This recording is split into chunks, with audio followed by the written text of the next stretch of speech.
That's what you're looking for, as well as your marker or your beacon light, or the outer marker lights, inner marker lights. Enunciate. Call those the domey lights. You can deselect that, then tune it to a VOR frequency. In this case, NGP's frequency is 114.0. You should notice that your RMI needles are swinging to the appropriate direction. You can go ahead and turn your CDI to that same direction, and that needle, your CDI, should center up.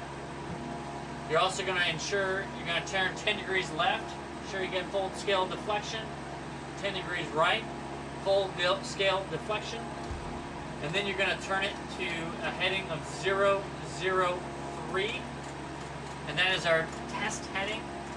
So again, this time we're monitoring the frequency as well, and you're going to hear, you push the test, and you're going to see the RMI needles turn to that 003, and your CDI is going to center up. Alright, so moving on, I've checked VOR1. At the same time, the co-pilot will be checking VOR2. You've used both of those marker beacons. It brings you to TACAN. So that's the next test. So first step, I'll go ahead and select that. Listen for the ident. Select TACAN on my CDI selector switch. Now the TACAN display is on the magenta needle on my HSI. So I'm going to go ahead, and there's my ident. So I'm going to go ahead and deselect that at that time. But use the magenta on the HSI, so you're going to center that up and make sure that your CDI centers up on that needle. Again, same drill, 10 degrees left, full scale deflection, 10 degrees right, full scale deflection. As you're turning through the 90, you should see the to from flag. On this case, the TACAN test heading is 180. You're going to go ahead and press the test switch that's next to your TACAN unit on your pedal steel extension switch. And what you're looking for is the CDI to center up, the needle to come over, and it should read basically 0.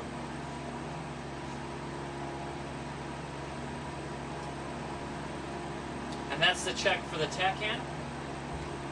So the next test is your ADF.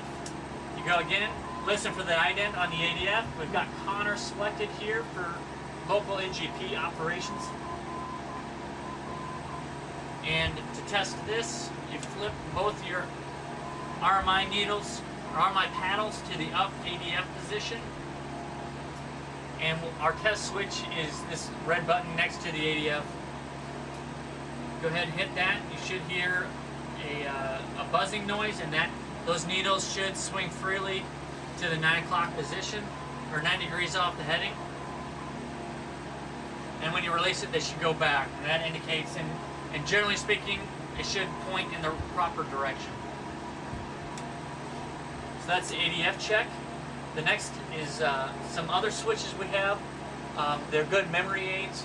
The technique only, you can go ahead and come back and select whatever you want in your CDI selector switch. Ensure that your paddles are where they want them. They're not just left on the last check. You can go ahead and set your CDI for the proper departure. In this case, I'm going to go ahead and select runway heading. My marker, my heading bug, I can select it for a good, useful heading after departure. In this case, I'm going to select 105. And going on through there. So those are all set up the way you want to. And then R can, again, a variety of uses for a memory jogger. One of them is ready to copy for when you get to the instrument phases. You can call clearance delivery, ensure you have a departure. You can copy that on that clearance. The other thing you can have is ensure that your transponder is set properly and your altitude selector is properly set. In this case, we'll have 500 feet for our VFR departure. Another memory aid for R is RNAV. Set your GPS however you would like your GPS set up for the departure that you're going to be doing as well. So that's your radios are set up, they're checked, they're set.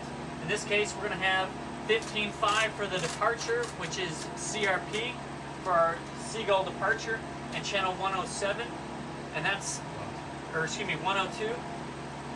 And those, so now you've got radios and nav aids are checked and set. Checked, set. Pressurization. Now, in this case, we have 2992. We're going to take the difference between the altimeter setting we have and 3040. So in this case, it's 500 feet plus our airfield elevation of 19 feet. So on our pressurization, we're going to set 519 feet. In the controller and our rate knob, we want to have in the mid-travel position. Pressurization is set. Leader valves, I want to make sure that both leader valves are open. The response is set. Fuel panel. I'm going to, again, look down. We should be just burning out of the aux tanks at this time. So I'll note my main tank quantities are the same. And I'm going to check my aux tanks. In this case, we're reading 200 pounds a side, along with our 2,600 pounds. So that's 3,000 pounds of gas. So we'll call that checked 3,000 pounds. And we'll add that weight of 3,000 pounds to our aircraft weight that we get out of the aircraft discrepancy book to determine our speeds for takeoff. Say we had a 9,000 pound aircraft plus 3,000 pounds of gas will give us 12,000 speeds for departure. In this case, since flaps are at approach, the VR speed is going to be 95 knots, our VYSE speed is 118, and our VREF speed is 114 at 12,000 pounds. And crew. Okay, so we've got our speeds.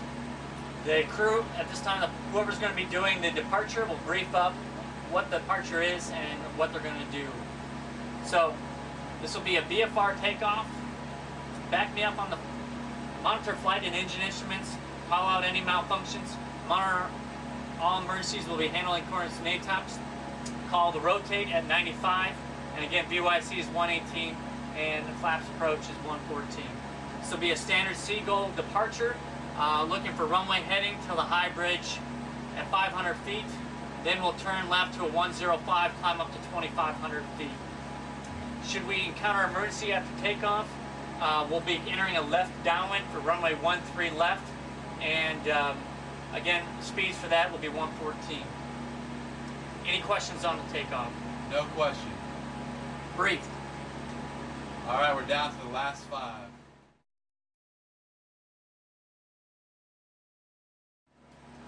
We've been cleared for takeoff. Clear right and above as we're taking the runway. Right above is clear. Continue checklist. Anti-ice, de-ice. Ensuring that my hot 5 is on. My stall warning, pitot heat, and fuel vents are on. Is set. Lights. Ensure my landing light, my recognition light, beacon, and strobe is on. Set. Transponder. Turn it on. Set. Ignition lever. Sure, I'm still at my 65%. Set. Auto ignition. I'm going to arm both auto ignition switches. Arm. Takeoff checklist complete. Okay.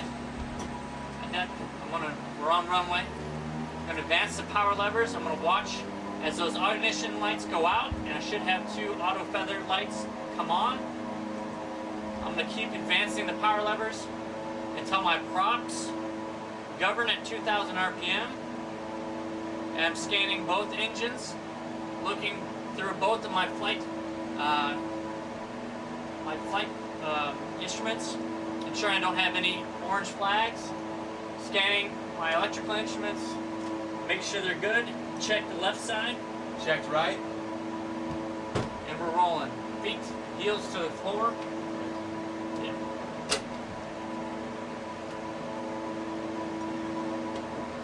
And I'll continue to advance to take off power.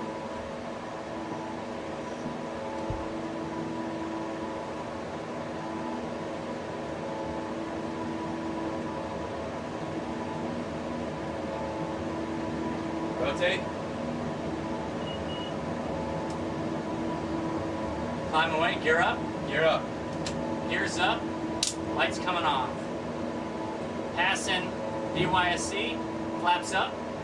Flap selected up.